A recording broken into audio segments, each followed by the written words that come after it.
So I've doubled the recipe. This is my finished product. I've filled up the pan and I've garnished it with a little bit more, the remainder of the dough. So I put that on top. And I'm going to go ahead and bake it at 350, excuse me, until it's done, which means I'll just have to check it and see when it's done. Now I'm going to make a nutritional yeast sauce to go over it, just because most of the time when you have quiche, it has cheese in it. And nutritional yeast gives you that really buttery, cheesy flavor. So I'm going to make a sauce to go over it. I would have, mixed the nutritional yeast with it, but my oldest daughter, Sharpie, does not care for it. So I'm going to make a sauce instead to go on top of it. And that's relatively easy. So I'm just going to quickly show you how to do that. And I get my nutritional yeast in bulk here at 700 Natural Foods Market in Atlanta. And I also get my spike in bulk there. And this is nutritional yeast. And it also, for those of us who are vegan, provides you with all of the B complex vitamins, including B12, which we have been reported not to get enough of. And I say we've been reported not to get enough of because, remember that stuff has ever been proven, and who knows whether or not that's just the people who make the vitamins trying to get your money. So, what I'm going to do today is take a little bit more of this same onion and dice it up even tinier, because when you're making a sauce or a dressing, you don't want those big old hunks of onion in there. You know, you're just putting the onion in there for flavor. But a real onion has the flavor is so much more intense and nice than if you use onion powder. So I'm dicing up the onion tiny, tiny, tiny, tiny. So come and show how tiny the onion is. So I sliced it up this small, and so now, see, I get pieces like that tiny. So I'm not going to do this whole part. That would be too much. So this part, this much of the onion is how much I'm going to put in my pot.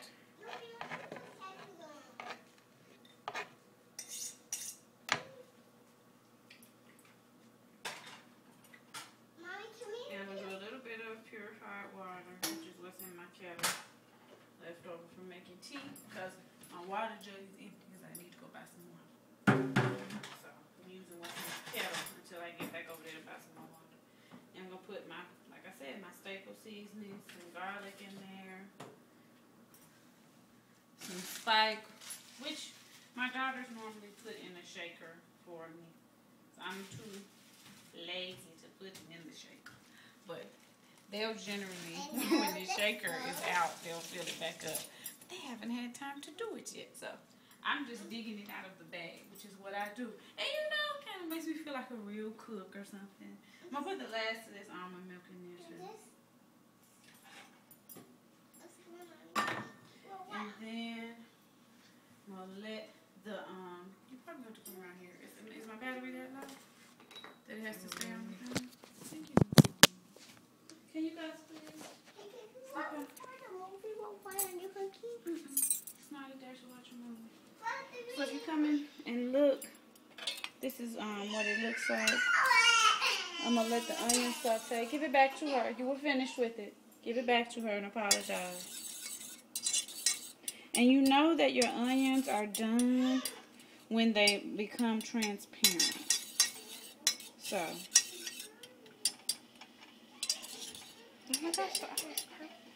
let them cook up until they become transparent. That's good. And then I'm going to go ahead and add my yeast.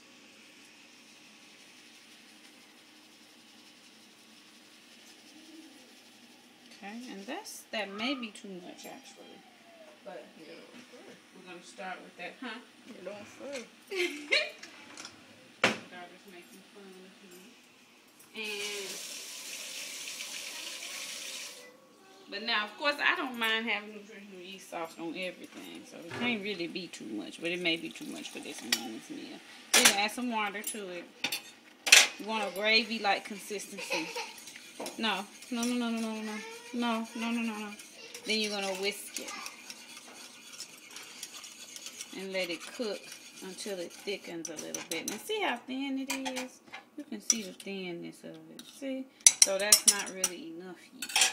Put a little more. Stay right there. Mm-hmm. Ruby, what is that? What is that? Oh, okay. I'll put a little bit more. And you can see from how generously I'm shaking it why I have to buy this in bulk. Because I'm always putting it in something and it's just so good and so cheesy. Okay, so I'm turning the heat down. It's thick enough now so that once I let it simmer a little bit, it'll make a nice cheesy sauce to go over our frittata, which is still in the oven. And we are going to check on that. See, that's baking up and bubbling up nicely. Now, for those of you who may be recently transitioning into vegan food, you may want to add some turmeric to your frittata because that'll give your egg replacer that yellow color that you're used to. If you're not new to it, then you may be used to eating tofu or something like that as an egg replacement, and so the white color is not going to throw you off. But if you add a little turmeric, it'll give you that color and that visual that you're used to without changing the flavor. So that's something that you can do if you're transitioning. The appearance of your food is very important. Eating is a sensual experience, you know? And you should take great care to make sure that your food tastes good and that it's beautiful and that it smells good. And all of that is going to determine how much you enjoy it. How much you and your family, Kamari, please let her play with that. How much you and your family or whoever you're cooking for enjoys the food. Also, my mother always taught me that if you clean up while you are cooking, then there'll be less cleanup to do afterwards. So it's also very important to do that. And I really enjoy being in the kitchen. My mother did not teach me how to cook. She didn't. She was determined that all of her daughters were going to be more liberated women, and so cooking would not necessarily be something that we needed to know how to do. And while I appreciated the strong amount of self-determination that she gave me and the fact that she gave me a very high example and view of womanhood, everybody has to know how to cook. Because if you don't know how to cook, you will not eat well. You know? You will be left. Nubia and Kamari. Nubia and Kamari. Please go and play in your room. I'm making a video and you are being too loud. If you don't know how to cook, you will not eat well. So you don't want to be left in the position of not knowing how to cook and therefore left at the mercy of whatever restaurants are serving, which you know is going to be grossly overpriced anyway, and which may not be organic. And if you're like me and you have food allergies or don't eat gluten, and if you're vegan, then your choices at restaurants are very limited anyway. So, you know, I had to teach myself how to cook once I became a wife and mother. And I have enjoyed doing it ever since. It is a beautiful way to express your love for those around you and a beautiful way to express your creativity. It's an art form. It's a science. And it is a completely and totally medicinal practice too. So that is how cooking should be viewed. That's what it is. So that's how it should be viewed. We've been taught to put it in this place of, non-importance. And whoever's cooking or whoever cooks for you can sometimes in our society be looked down upon, which is interesting considering the fact that it's your food that sustains you and makes you who you are. So it's very important to know how to cook or how to prepare food for yourself and for your family. It helps you to maintain your health. It's a wonderful way to interact. Put him down. Put him down. To interact with your family. And it's a wonderful way to create medicine for yourself and keep your own body healthy and whole.